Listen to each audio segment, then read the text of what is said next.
So again, what we see up here is called hemodont teeth and heterodont teeth. So what we mean by that is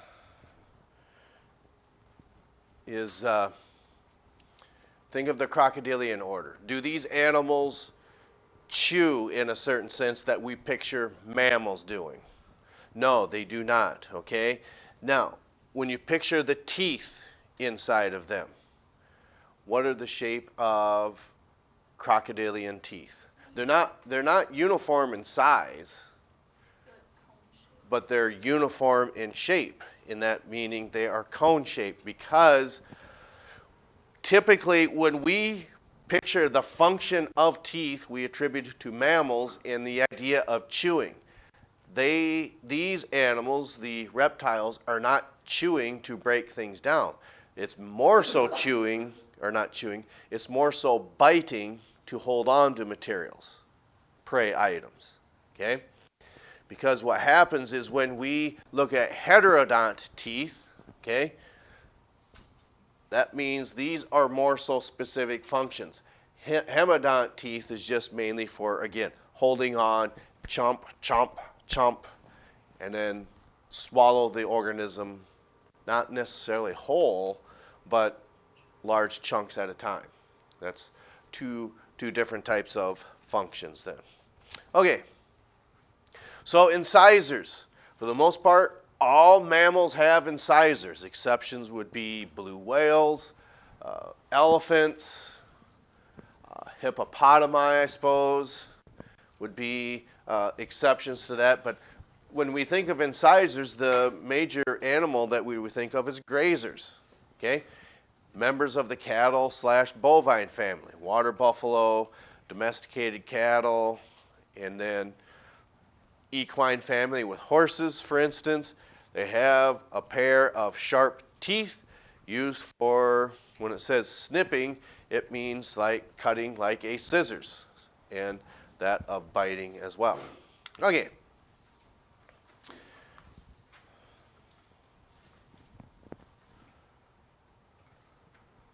So then when we think of canine teeth, probably the most important type for all carnivores is these canine teeth.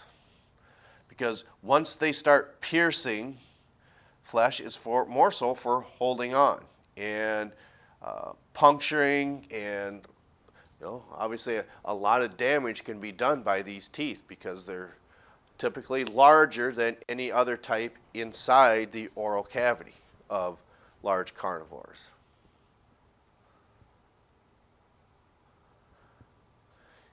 What about humans? Would these be considered as, when we say the largest teeth, we mean extending out from the gum line? In that case, would these be the largest teeth?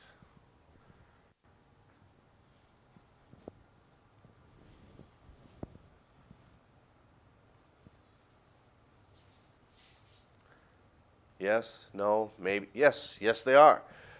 Just slightly longer than that of, the author says premolars, but bicuspids is a better name for it because, okay, some mammals have one cusp. Even humans, we've got two cusps in there. That's why they're called bicuspids. Then what you could say is the widest teeth would be that of the molars used for grinding.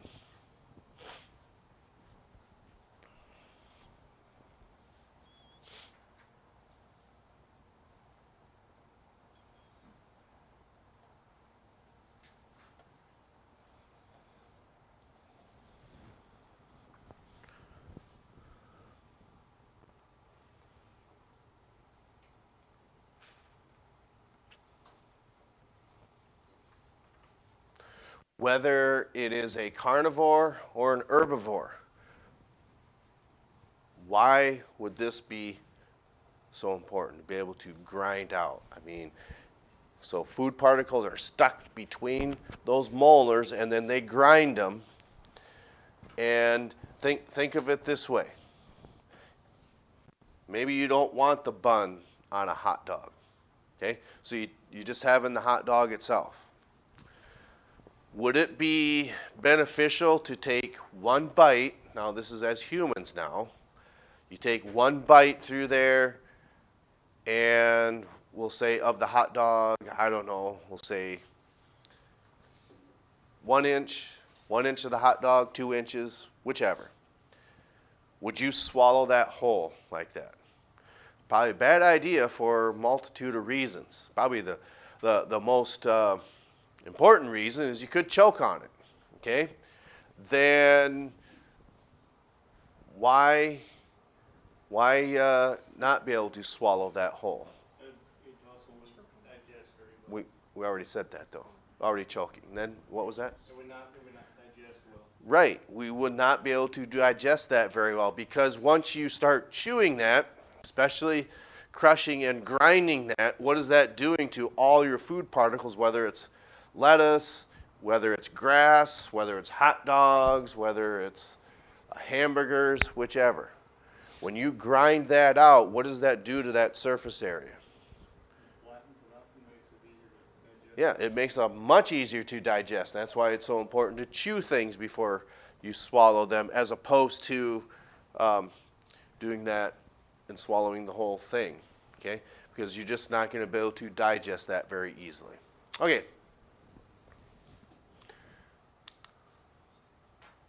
Is there supposed to be some? No? Okay.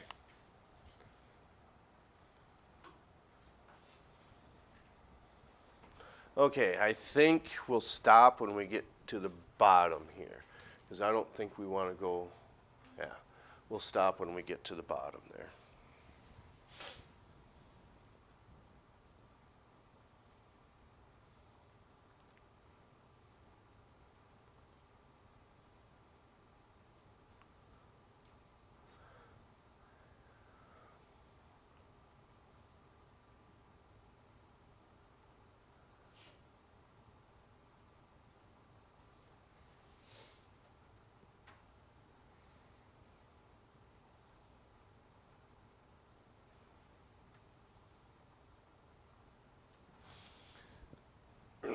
Then we'll try to make a better correlation to that here in just a moment.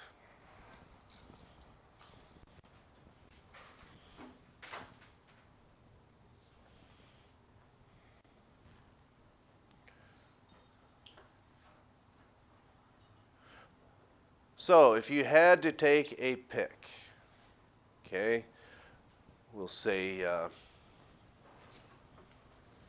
is it Einspar Auto in Brookings? I don't know. Or you got Prostrala Auto over in Madison. You have Del Rapids Auto. Whether it's shopping for a car or maybe you're shopping for clothes. You pick. Cars. Okay? So, I don't know. We'll just pick Madison, just down the road at Prostralo. You drive on to the lot. And I don't know, maybe the salesman, they come running out because, oh man, who can we pick on in here? They look like they got a lot of money to spend on a car. That true? No. Is it okay. So would they be tripping over one another saying, oh, we're going to go to try to sell that young lady something? Yeah. Okay. So what you might do is someone comes up and talks to you and says, can I help you with something? And a different way of saying, I'm just looking.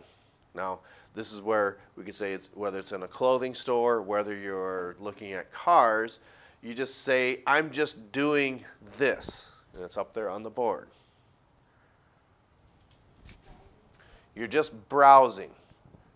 What does that mean? You're basically just looking around. You're looking. Does it mean you stay in one spot? No. No. Okay. You know, whether it's like clothes here or if this was an aisle to go between that of cars, you stand here. Oh, that one's too cheap. that one's too cheap. That one's too cheap. Oh, that one's too expensive. I don't know if it's too expensive or not. But my point is, someone asks you, can I help you with something? No, I'm just browsing. You're looking around from one place to another. So when we're talking about browsers, okay, for one, we know that they are herbivores, okay? So in this case, do these animals browse, or what do I want to say? Not browse, but do they graze in one spot? No, because they're known as browsers. They stay in one spot and then move to the next, okay? So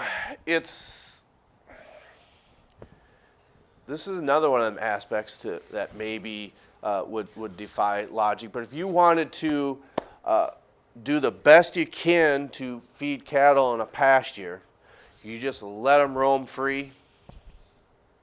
You can, but the best way to manage that is maybe try to keep them corralled in one spot for, let's say, 2 or 3 days.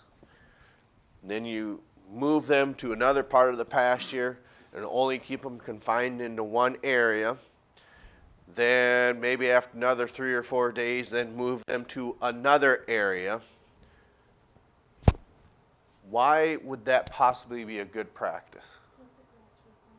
Yeah, so when they have moved on to a separate spot where they once were, that grass might have an opportunity to respond or not respond, but rejuvenate, or I don't want to say regrow, but recuperate. Okay, and maybe the pasture land's big enough to where you can just let them roam wherever. Okay.